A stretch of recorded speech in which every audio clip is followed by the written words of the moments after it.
Hola, bienvenidos y bienvenidas una vez más a esta posibilidad que nos brinda el Congreso Futuro de poder intercambiar experiencias y conocimientos con distintos especialistas, también pensadores a nivel nacional e internacional.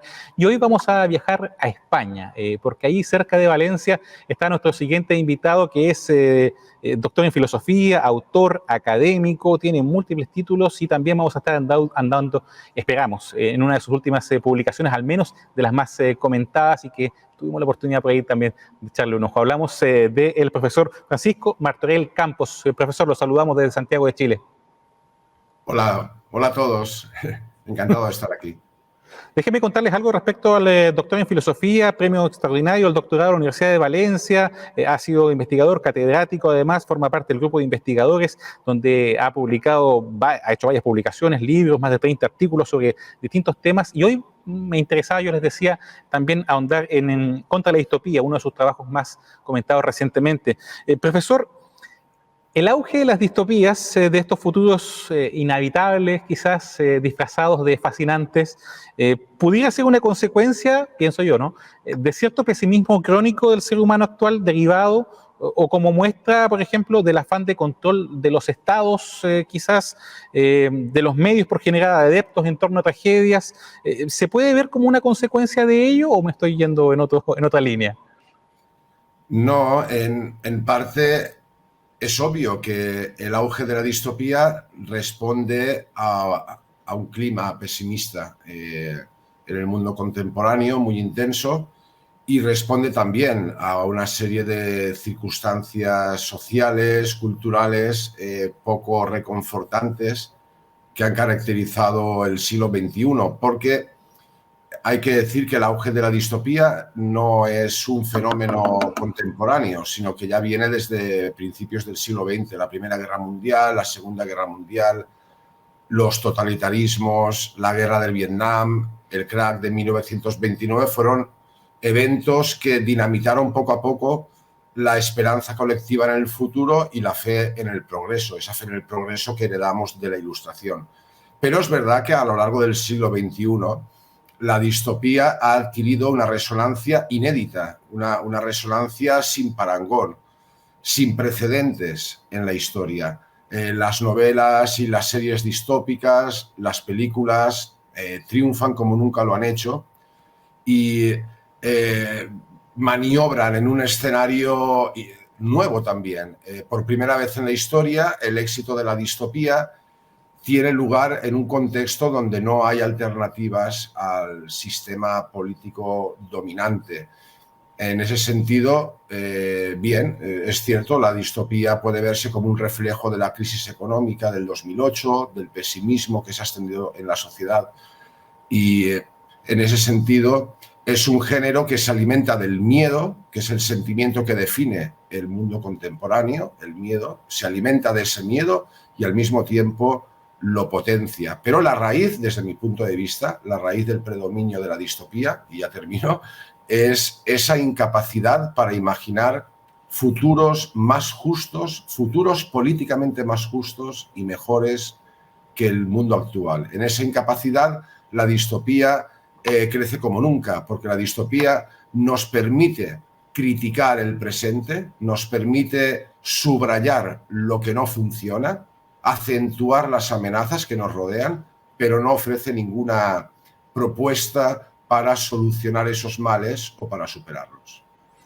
Profesor, quizás yo me adelanté un poco, fui muy directo en cuanto al término en sí, pero quizás a la gente lo primero que debiéramos decirle, al menos es que no confunda distopía con un pesimismo catastrófico y sin solución, ¿no?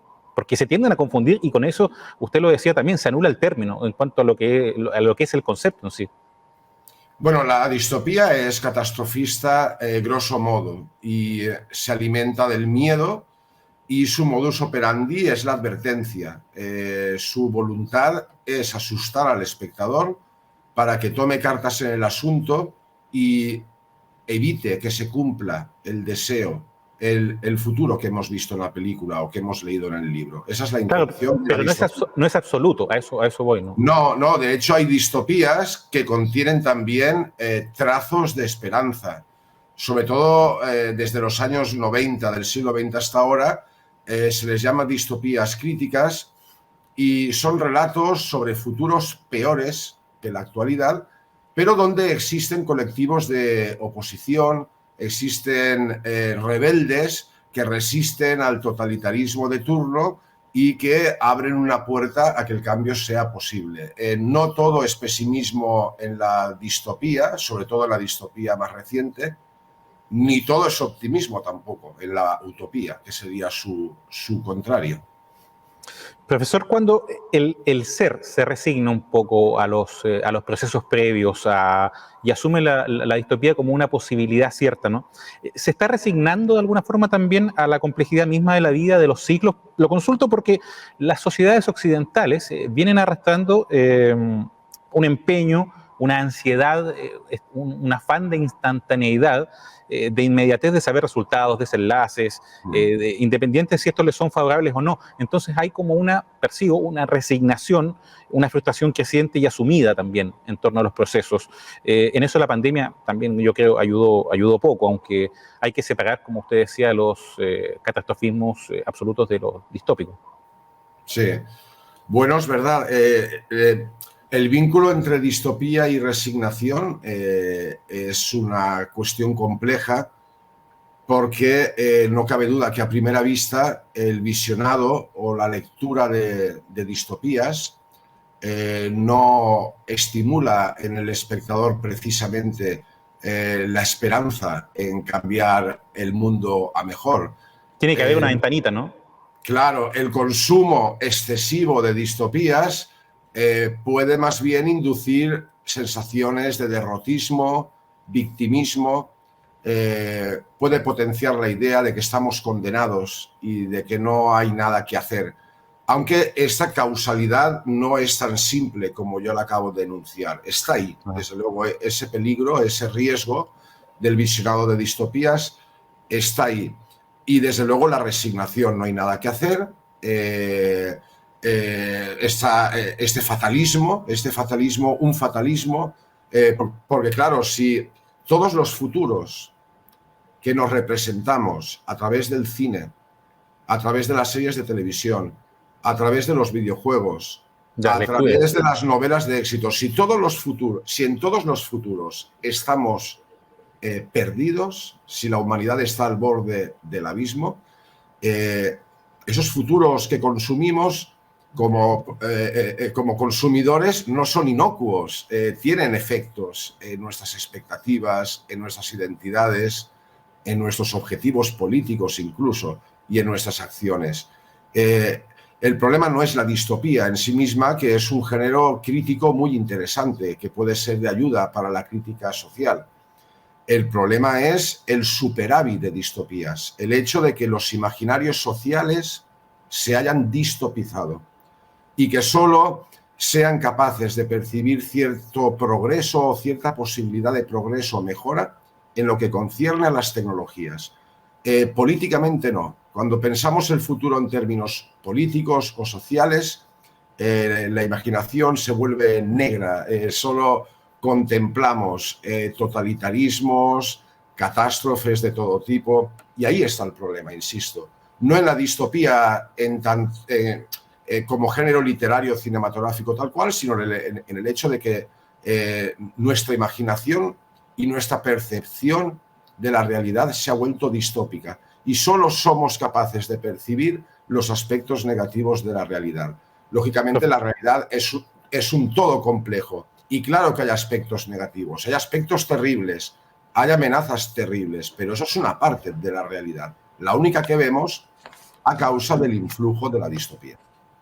Estamos hablando con el profesor Francisco Martorell Campos, doctor en filosofía, autor académico, y nos van a quedar muchos temas por hablar, ya estoy dándome cuenta de aquello. Usted hacía mención al capitalismo, lo pude ver por ahí en sus lecturas que el capitalismo al final como que siempre gana, ¿no? da la impresión. Pero quiero ahondar en a ver si alcanzamos a hablar del tema precisamente de lo político.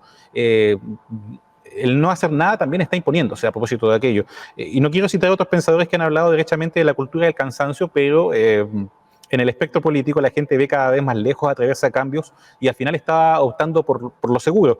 Es curioso porque se lo menciono aquello, porque en Chile tuvimos un estallido social que remeció nuestra sociedad, por ejemplo, pero la tendencia se cumplió luego porque ante el miedo, el temor, la revolución tendió a disiparse y al intentar algo, comillas, más moderado, hubo más apoyo ciudadano. ¿Se perciben excepciones a la regla, profesor, o contextos donde esta inclinación favorable a lo conservador le da un respiro al progresismo? Es más fácil desprestigiar, decía usted, que proponer o construir.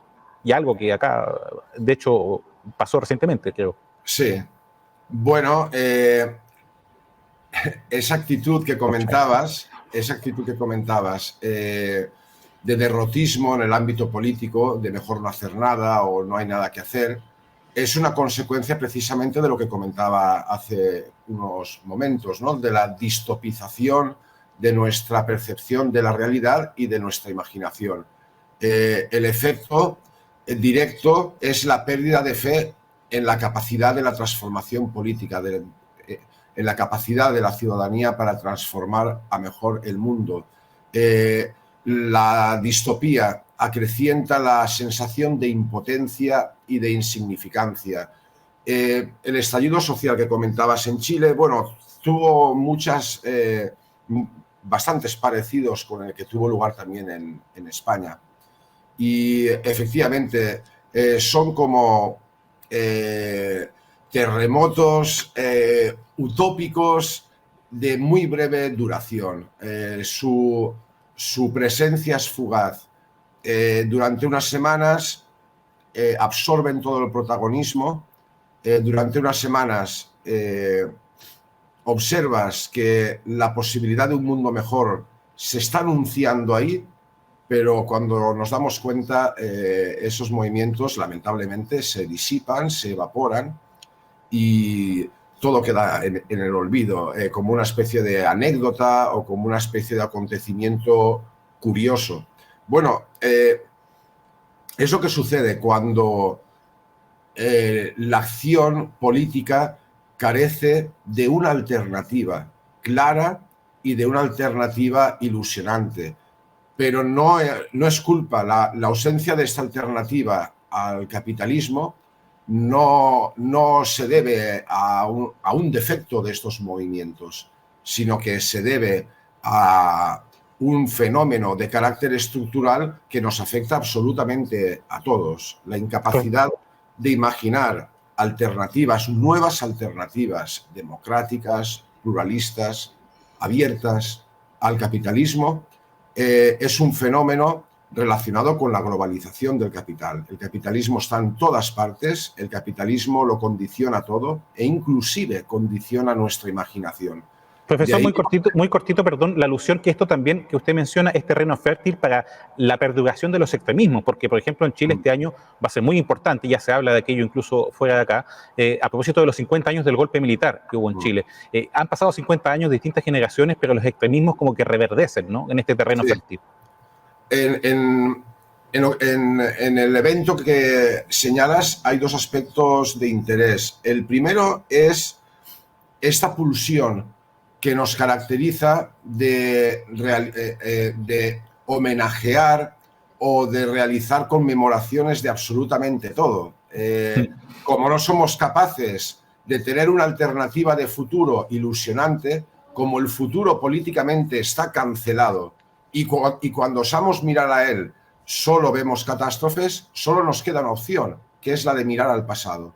De ahí nacen todos los discursos retrógrados que idealizan el pasado, que crean un pasado que jamás existió, y de ahí nace toda esta pulsión retrospectiva de los homenajes, las conmemoraciones. Unos conmemoran, otros celebran, ¿no? Exacto, las reediciones, es una cultura nostálgica, como ya advirtió el filósofo estadounidense Fredric Jameson, en 1982, ni más ni menos. Estamos abocados en la nostalgia, dado que la imaginación se encuentra, insisto, paralizada. Y los extremismos que reverdecen, sobre todo los extremismos de extrema derecha, Bueno, es una consecuencia del gran protagonismo que ha adquirido el miedo en la sociedad actual. Dado que es una sociedad distopizada, el sentimiento dominante es el miedo. Y ya sabemos que esas formaciones políticas, esos colectivos, se han alimentado históricamente y se alimentan del miedo. En un contexto carente de utopías sociales, los extremismos de ese signo tienen el campo abonado para volver una y otra vez y para hacer llegar su discurso a la población. Por ello decía pensamiento sobre el cierre que la desobediencia es un imperativo utópico en extinción. Pero bueno, supongo que es una reflexión que vamos a tener que dejar para otra oportunidad. Doctor, nos pasamos por largo del tiempo. Agradecerle esta posibilidad para poder hablar con ustedes, aprender un poco, poder quedarnos también con ese gusto a poco que nos compromete también para una futura oportunidad para hablar de este y otros temas, a propósito también de lo que ha sido su participación en este Congreso Futuro. Perfecto, pues encantado, cuando queráis. Ha sido un placer para mí también. Un saludo a todos los chilenos y chilenas. Gracias. Le agradecemos al profesor y a ustedes también que nos están viendo la posibilidad de poder compartir, divulgar precisamente este nivel de pensamiento crítico y hacernos preguntas que también trascienden en nuestro día a día y también nos hacen mirar de otra forma el futuro. Hasta la próxima.